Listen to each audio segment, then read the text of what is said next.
Benetako etxebizitzarako sarbidea bermatuko dugun etxebizitza legea iritsi dela esaten diguten on nahi aste honetan, baina derilio legalista hauen gainetik borrokaren benetako balioa bereskua nahiko nuke maiatzak bataren bezpera honetan aterako den Burdinasiaren programa honetan. Hau eta askoz gehiagorako, beraz, ongi etorri Burdinasiara.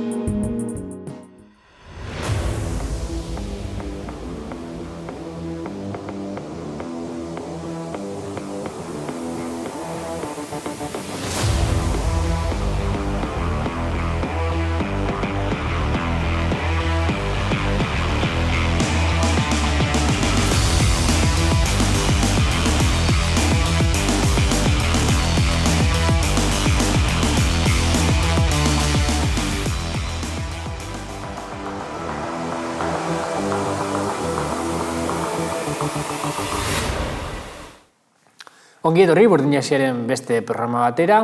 Gaurkoan mailan nirekin ditut eskubitik hasita Irene Ruiz, ongi etorri. Pior Mazabal, hemen eskina, beti bezala, Andro Iatxe. Eta zure ondo, Martin, ere. Ongi etorriak. Gaur gai bakarra izango dugu, etxebizitza legearen izango da, hain zuzen ere alarma guztiak piztu dituen legea da, ze politikari guztiak gora eta bera dabiltza lege honekin. Orduan gai bakarra izango dugu eta hortan zentratuko gara. Maiatzaren 28ko udal eta autonomia hauteskundei begirako kanpaina bete-betean onartu dute etxe bizitzari buruzko neurri sorta Espainiako diputatuen kongresuan. PSOE, Unidas Podemos, ERC, EH Bildu, Más País, Compromís eta Teruel Existe alderdien babesarekin. Senatura igaroko da orain legea eta maiatzean landuko dute berriz kongresuan, behin betiko onarpena emateko eta indarrean sartzeko. Aurrerapen historikotzat jo dute legea alderdi sozialdemokratek, baina kritiko agertu dira etxe bizitzaren arloan lanean diharduten 11 kolektibo. Euskal Herriko Kontseilu Sozialistetako etxe bizitza sindikatuek esaterako salatu dute funtzio propagandistiko argia dutela neurri berriek eta ez diola etxe bizitzaren arazoari funtsean aurre egiten. Asteazkenean protesta egin zuten etxe bizitza sindikatuek Bilbon, etxe bizitza legearen mugak eta legearen naiz etxe bizitzaren arazoaren erabilera elektoralista salatzeko. Kontzentrazioaren amaieran iragarri zuten izaera nazionaleko etxe bizitza sindikatua sortuko dutela, Euskal Herriko etxe bizitza sindikatu sozialista. Ekainaren 10ean aurkeztuko dute Bilbon. Tira, hor daukazue lege berri honen nondik norakoak. Lege honekin hasteko igual komeniko litzake testuinguru orokorrago bat egitea, ez? Azken finean momentuko triunfalismo hauek alde batera utzita, argi dago etxebizitzarekin arazoa lehenagotik bat horrela, ez? 80. hamarkada amaieratik ja badago arazo bat, jendeak soldata txikia ditula eta horrekin etxebizitza erosteko, adibidez bankutara joan behar izan zen zula, kreditu bat eskatzeko eta nolakoa, ez? Orduan, bizi baldintza txarren eta etxebizitza bat erosteko beharraren arteko desproportzio hori betidanik egon den edo aspalditik dakarki egun zerbait da, ez? Orduan, zergatik etxebizitza legea orain edo zergatik problema honi heltzeko orako grina orain txebertan, ez? Esan bezala, hasteko igual testuinguru orokorrago bat komeni da, etxebizitzaren inguruan, auziaren inguruan edo? Bai, zalantzarik gabe esango nuke etxebizitzak baduela funtzio erreproduktibo bat langile klasearen erreprodukziorako ezinbestekotzat jotzen da, eta esoik bizirapen termino batzuetan, ez, giza premia batzuk asetzeko.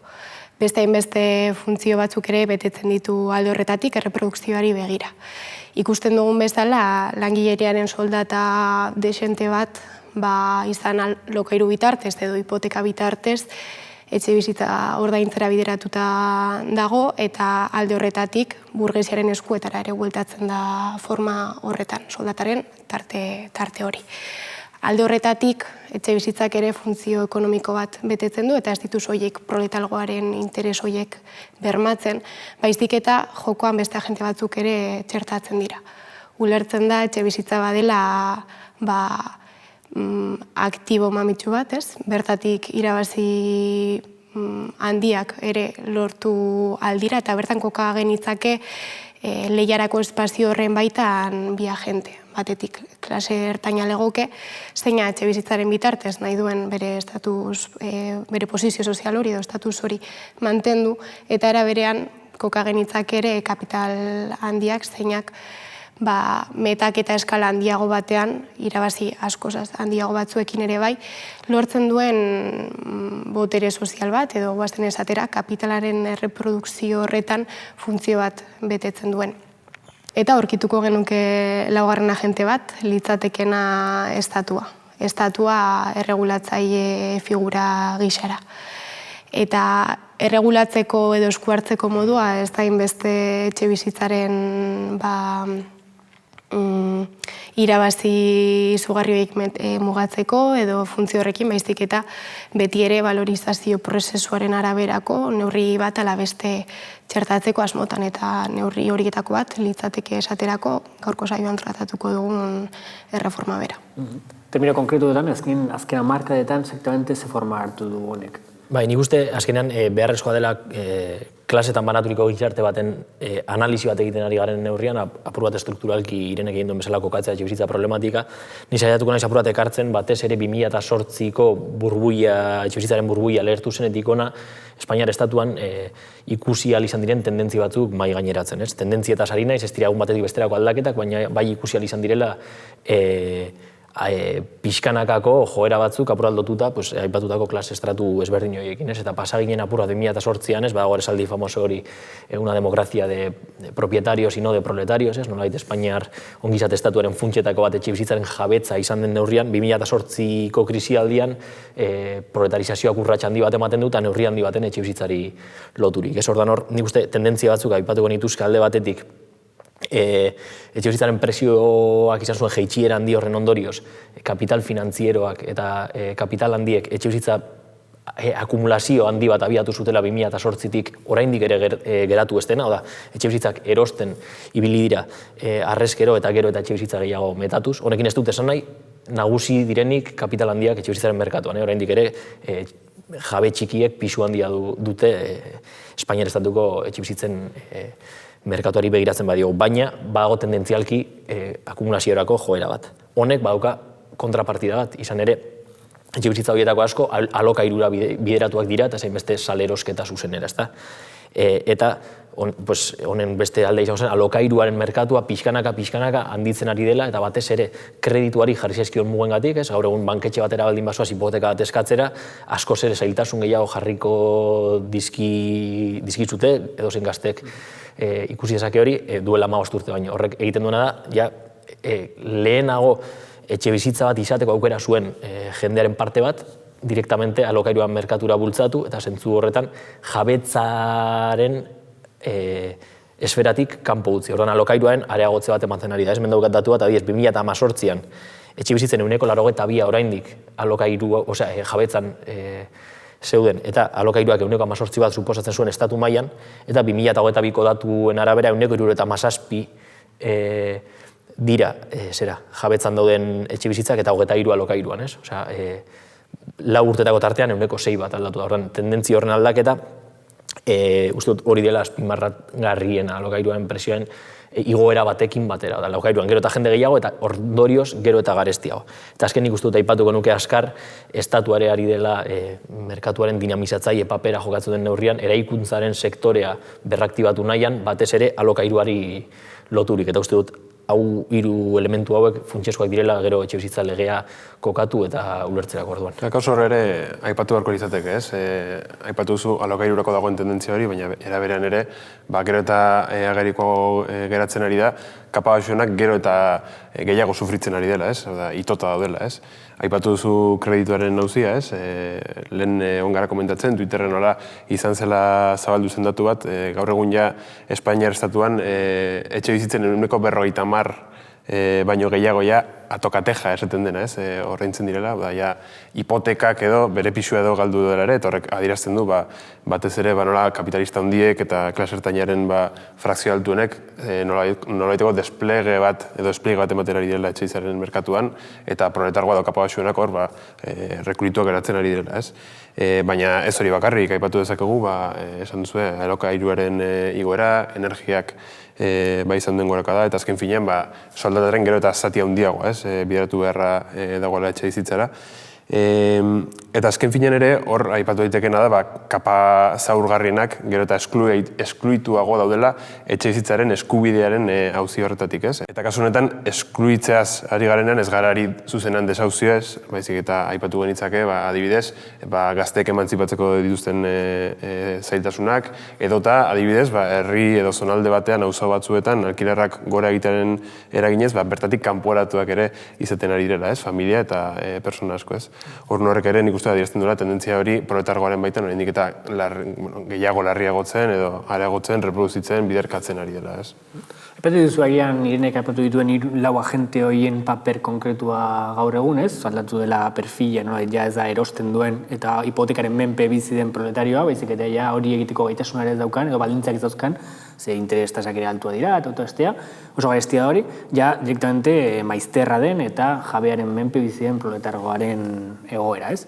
Testuinguruetan kokatuta orduan, ona izan da lege bat, esan dudan, a bombo y platillo aipatu dena, ez? Osea, ateratzen RC eta Bildu azaltzera lege hau, eta esan zuten, etxebizitza legea lehenengo aldiz, etxebizitza eskubidea lehenengo aldiz legean jasoa geratzen zela, esan zuten etxebizitza mugimendu aldarrikapen historikoak betetzen zirela eta maizterraren babesgaitasunarekin amaituko zela, aldarrikapen handia dira, zuek esan zuen testuingurua, ere tendentzia struktural batzuk doazelako arazoa elikatzen. Orduan, exactamente zer dauka legeak, ze neurri dauzka? Bai, uste dut hori, gero kritikaren txartu horretik, egin beharko dugula apurat saiatuko nezi askar egiten legearen desglose txiki bat. Eta hori ikusiko dugu nola legea akordioa onartu zutela esan zutena, nola bandera gorriak altxata atera ziren asko, esan ez etxebizitzak usten ziola merkantzia izateari eta eskubide modura jasotzen zela lehen aldiz lege batean eta pixkanaka bandera horiek plegatzen joan direla, ikusirik hainbesterako ere etzela, ez da, hau behin hau esan da, sartuko nahi zaupura legearen puntuetan, ez? Alde batetik. Ukaezina da, nire ustez legeak badauzka alde positibo batzuk, esan dut, ez dela lege guztiz atzerakoi bat, eta uste dut hori aipatu beharra dela. Baina, aspektu positibo hauek ez dutela, inondik inora ere, etxebizitzaren erroko arazoa konpontzen. Proletargoaren ikuspegitik aipatu dugunez, batez ere momentu honetan, alokairuaren presioaren igoeran eta kredituaren inaccesibilidade horretan kokatu dezakeguna, ez? Zein dira alde positibo hauek? Alde batetik, inmobiliarien gain, edo inmobiliarien ordainsariak, alokairu bat inmobiliarian baten bitartez lortzen zenuenean, hilabete bat ordaintzen zen normalean, ordaintzen zion maizterrak inmobiliariari. Gaur egun hori debekatu eta direktante etxe jabeek ordaindu beharko dute. Hori da momentu puntual bat etxebizitzaren problematikaren kasuan dela, etxebizitzara sartzen zaren momentua. Aurrerapen bat da, bai, puntuala. Bigarrena da, data irekiko etxegabetzeak debekatzen dituela. Horrek ere, ukaezina da, desauzio baten zain, dauden familia askoren ezin egona arinduko duela, eta inkluso protestarako aukerak ere arintzen dituela, azkenean erresten dituela, badaukasulako ordu eta toki bat. Baina hortik aurrera ja, saldu duten triunfalismo guztian ikuste erabat testuinguru aurre elektoral baten ulertu behar dugula. Zein dira legeak dakartzen beste kontu batzuk alde batetik presioen igoerak arautzen dituela, igoerak arautzen ditu, ez presioa mugatua da. Disparatua dagoen alokairu baten igoera zenbatekoa izan daiteken esaten du. Apurat, makillatzen dute, baina alokairuek igotzen jarraituko dute, hori nik uste dela aipatu behar duguna. Bigarrenik, eremu tentsionatuak izendatzeko aukera jasotzen du, udal eta autonomia erkidegoek nolait eremu tentsionatu batzuk izendatu beharko dituzte baldintza batzuen arabera, baina ez du oso ondo esaten ere eremu tentsionatu hauetan ze hobekuntza izango diren, aipatzen ditu gainetik, baina nolait gerora definitu beharreko indize batzuen baitan eta bar, eta gero jasotzen ditu irabaziak bermatzeko hainbat neurri ezberdin ere, akaso gero aipatuko ditudanak. Eta azkenik, eta uste dut bere aipagarria dela, ez daukala zigor erregimenik. Hau da, legeak hitz asko dakartza, baina bete ezean, zer, galdera hori airean geratzen da, ez dago beste lege batzuetan agertzen den edo ordainsaririk, edo bestelakorik, hor geratzen da. Orduan, esan daiteke, hasieran aipatu dituan 2 puntu horietatik aratago, lege nahiko hutsa dela proletargoaren ikuspegitik behintzat. Bai, nik hor, bai tratatu nahiko nuke, sozialdemokraziak historikotzat saldu den lega bat dela hau, más o menos hau enfokatu genezake, sozialdemokraziak daukan kapazitate politikora, ez? Beraientzat historikoa den zerbaitek, adierazten du zer egiteko kapaz diren errealki, ez? eta beraien margena utxarren urrengoa dela erakutsi da berriz ere, ez?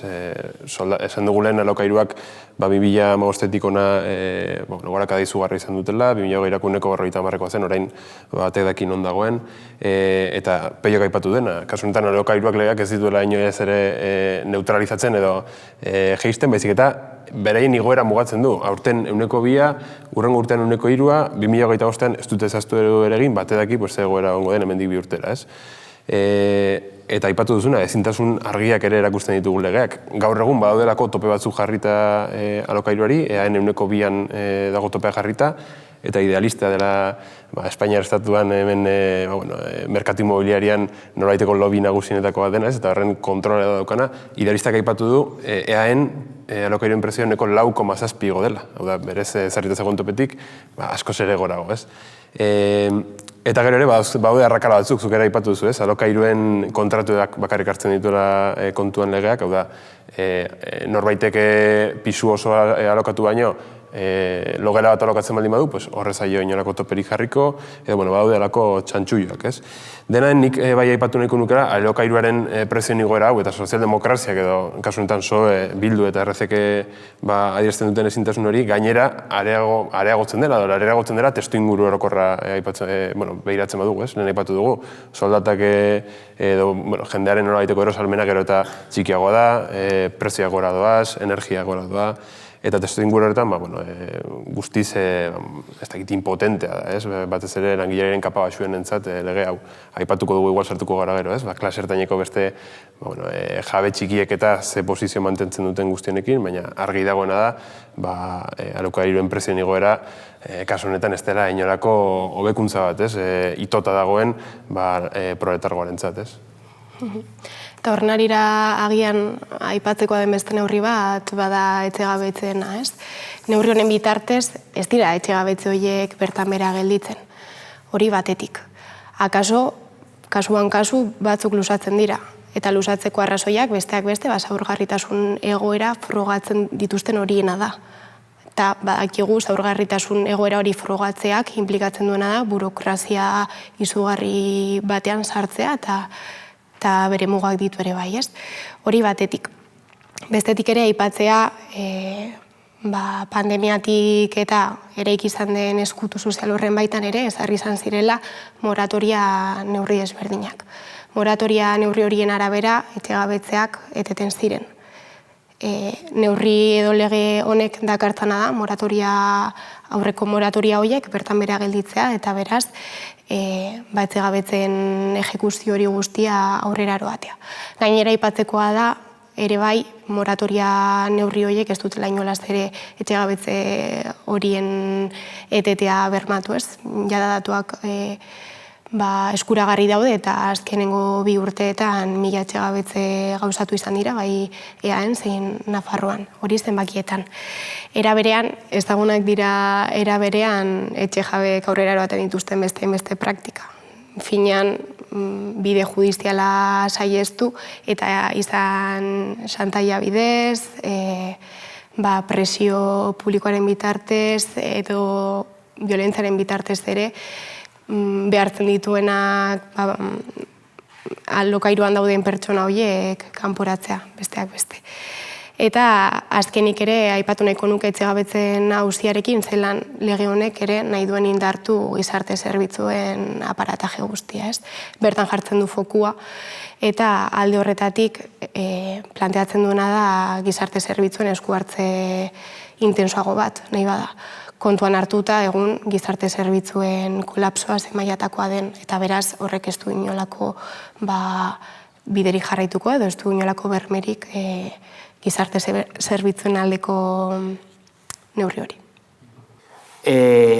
Desglose honetan, legeren desglose honetan, argi ikusi duzue puntu nagusiak edo, baina hemen edo nork esan dezake, gutxinez hobekuntza bat badela lege hau, ez? Orduan kokatu beharko litzake, igual zea gaitasun dagoen edo lege baten bitartez hobekuntza hori lortzeko. Hemen, Euskadin bertan egon ja dago etxebizitza lege bat, baina zati oso progresista batzuekin, expropiazio ingo etxebizitzuna tola, eta, etxebizitza legea berdin dago. Orduan, exactamente, noraino uste zuen itxiatekela, edo nola konpontzeko gaitasunik dagoen, edo ez, edo legearen gauzi bat den, edo lege aplikazioaren gauzi bat den, edo zer den. Bai, nik uste lehendabizi, aipatu ditugu zenbait agente hor klase ertainaren paperare eta klase ertainaren interesa, askotan aipatu dugun bezala gobernu honetan ondo ordezkatua dagoena, legean ere agertzen dela, eta naiz eta bandera gorriaren atzean izkutatua, badaudela artikulu ugari jasotzen dutenak. Gainera, zehaztasun maila nabarmenarekin, adibidez zerbitzu sozialak aipatzen dira, baina ez da zehaztasunik jartzen. Presio muga aipatzen da, baina 2008tik aurrera ez da zehaztasunik agertzen, baina jabe txikientzako dirulaguntzetan eta IRPF-aren desgrabazioetan eta bar, hor zehaztasunez agertzen da, ze onura izango dituzten, baldin eta alokairuak ez badituzte gehiegi igotzen eta bar. Orduan, nik uste dut lege honek badaukala borondate bat dela jabe txikien posizioa nolait blindatzea kapital handiarekiko lehian zailtasunak izan ditzakelako, ez? Osea, azkenan hitz egiten ari gara kapital metaketa izugarri bat ematen dela etxebizitza forman putre funts batzuen eta banketxen eta bestelakoen eskuetan, eta honek bai bilatzen duela, ni ustez euren irabazi mugan bat jartzea eta hori klase ertainera transferitzea nolabait. Hala ere ikusi beharko da hor ere ze kapazitatea daukan estatuak lehiatzeko, ze esan bezala gauza asko airean geratzen dira. Eta bestalde ere uste da aipagarria dela, lege honen beste onuradun garrantzitsu bat eraikuntzaren sektorea izango dela, eta eraikuntzaren sektorean atzean banketxe eta putre funtsak ere badaude, orduan nolabait ere ematen diela zerbait, aurre ikusten duelako etxebizitza soziala reaktibatzeko milaka eta milaka etxebizitza eraikitzea, batez ere Europar funtsak erabiliz, beraz, nolabait eraikuntzaren sektorea ere txute bat eman nahi dio. Orduan nik uste dut hori ere ez dela hain argi esaten, baina hori ere hor badagoela eta azpimarragarria dela. Eta gero ere badago este elementu importante bat, maiatzaren 28an hauteskundeak dira, ez? Eta, bueno, horri tiraka argi geratu da berriz ere klase ertainaren alderdiek bereien elektoratu da klase ertaina nolabait aseguratzeko neurriak hartu dituztera, ez? Eta ez hori bakarrik, bastante digarria izan duzen ere, Aitor Estebanek ze kasketa hartu zuen lege honen onarpena edo pixkat agerrarazi zenen, ez? Eta aipatzen zuen, ez dakit kompetentzia territorialak edo EAeko kompetentziak atakatzen zituela, EH Bildu nola independentista izanik alako lege batean sartzen zitekeen, ez? Eta honek erakusten du ere, alderdi hauek, batez ere, alderdi provinzialistek, EH Bilduk eta RC kasunetan, soeren laguntzarekin, hauteskundetan nola baiteko aurrera kada bat edo aurrera pauso bat emateko aukera lortu dutela, ez? Badago ere horre legeak, badauka auzi bat, dela zona tensionada edo delako horiek udaletxek eta diputazioek zehazten dituztela, ez? Autonomia erkidego barkatu. Horren beraien kompetentziaren pean geratuko lirateke, ez? Eta zer testuinguru hobea baino, hauteskundena, beraien burua EH Bildu kasunetan aldarrikatzeko, lege hau bukaeraraino edo erabatean gauzatuko duten agente bezala, ez? PNV nolabait zokoratuz edo beraien legea onartzera behartuz, hor, argigarria da ere guztienek, daukala hauteskunde kutsu nabaria, bai legeak bera daukan edukiari daukenez, eta, defendatzen dituen sektore edo estamentuei dagokienean, bai eta nolabait alderdien arteko edo alderdien interes propioak hobetzeko edo bertan aurrerapauso bat ematerakoan, ez? Gainera, sozialdemokraziaren mugimendu politikoen baitan ere, txertatu beharreko beste elementu bat litzateke zelan instrumentalizatu izan dituen etxebizitzaren aldeko mugimenduan antolatzen diren kolektibo desberdinen marka bera, ez? Argi dago erreforma, ez dela izan langile klasearen antolakuntza independentaren bitartez inposatutako erreforma bat, ez da ere izan kolektibo hauen borrokaren emaitza. Hori batetik esateko, eta gainera kolektibo hauek kritiko agertu dira erreforma honen aurrean. Soilik gutxi batzuek erakutsi dute horrelako adostasun bat.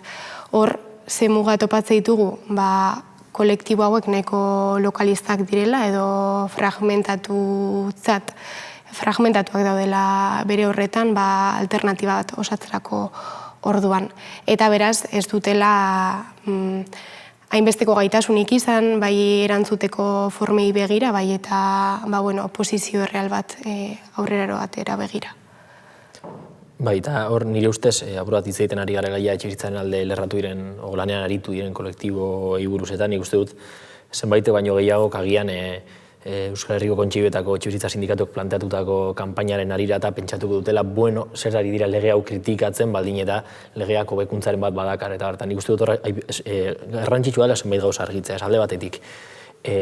Proletargoa independienteki antolatuta ez dagoen une batean sozialdemokraziaren posizio aurreratuena bera kritikatzea, badela tresna teoriko bat eta politiko bat klarifikatzen joateko nora goazen, ez? Asko gustatu zait lehengo jatxe aipatu duzun zera bat, hau dela sozialdemokraziaren programak eman dezakena, gobernando dela, eta hau dela bai, hau historikoki lortu dutena hau da, ez? Eta zentzu horretan, gu, programa komunistak, badukala aratago joateko aukera, ez? Eta guk esaten badu etxebizitza unibertsalki kalitatez eta doainik bermatu daitekela, da badaudelako horretarako baldintza tekniko eta sozialak. Eta zentzu horretan, hor dagoen muga antolaketa soziala dela. Milaka etxebizitza huts daude, eta aldi berean milaka etxegabetze, eta hori da, irabazia oinarritzat duen sistema baten ondorio. Ordan zein da gure alternatiba? Gure alternatiba lehen da bizi pasarko litzateke, edozein erreformak planteatu beharko luke, irabazi kapitalista jomuan jarri, eta irabazi kapitalista hori murriztuta, irabazia sozializatu, eta bestelako gizarte baterako oinarriak jartzen joatea. Hori epe luzeko programa politikoaren oinarri gisa, ez? Eta ikusi dugunez, lege honek ez du zalantzan jartzen. Irabazi kapitalista, are gehiago, babestu egiten ditu zenbait irabazi eta kapitalisten arteko talka horretan posizio batzuk indartu nahi ditu beste batzuen aurrean. Horri gaituko nioke, behar izan taktiko bezala eta inmediato bezala, ikusi dugula legea bera papel huts bat dela eta ez dagoela betetzeko mekanismorik, hau da, dakartzan posizio aurreratuenak ere ezin direla bete, eta askotan etxegabetzeak suspendituta dagoen arren, 1000-tik gora izan zirela iaz, eta bar, zentzu horretan autodefentsa antolatzea ere ezinbestekoa da, nolabait jabeen impunitateari mugak jarri, eta horretarako proletargoak antolatu behar duelako, ja inmediatamente bere interesak defendatzeko, eta etxegabetzeak geratu, alokairuen presio igoera mugatu ordez presio jeitxierak lortu alizateko borroka politikoaren bitartez, eta bar. Zentzu horretan uste aipagarria ere badela Euskal Herriko Kontseilu Sozialistetako sindikatuek aurrera emandako urratsa eta nola iragarri duten etxebizitzaren problematikari erantzuteko tresna nazional baten sorrerarako oinarriak jartzen ari direla eta tresna horren aurkezpena ere iragarri dute, uste dut hori berri posgarria dela izatekotan, eta apur batekin dezakela, inkluso aipatzen zenuen etxebizitzaren aldeko borrokaren fragmentazio estremo horrek erakutsi duen impotentzia, eta ez dela ezer bukatzen, baina bidean beste urrats bat dela, uste dut testuinguru honetan beste posizio bat argitzen lagundu dezakena. Etxebizitzaren arazo estrukturala da, beraz, sistematikoa. Lehen hipotekak limitatzen zuena, orain alokairuak limitatzen du. Eta horren aurrean, sozialdemokraziak, arroko parlamentario osoak, orokorrean, gehienen eskaintzen duen hortzimuga maksimoa lege bat ateratzea, lege koiuntural bat ateratzea. Horren ezintasunak inpotentzia erraldoia ekar dezake, eta bere garaian gertatu zen bezala, 2008ko krisian garaian, etxebizitzan mugimendu guztia saiakera elektoral batek absorbitu dezake, Podemos. Horrela jaio zen Podemos, batzuk igual gogoratzen ez diren arren. Orduan, ondik ateratzeko gure irakaspen nagusia, peio boto duena, ez nire alternatiba politiko baten beharra, ez? Honekin amaiera emango dugu programari, eskerrik asko horrentzuzegatik, eta hurrengo arte.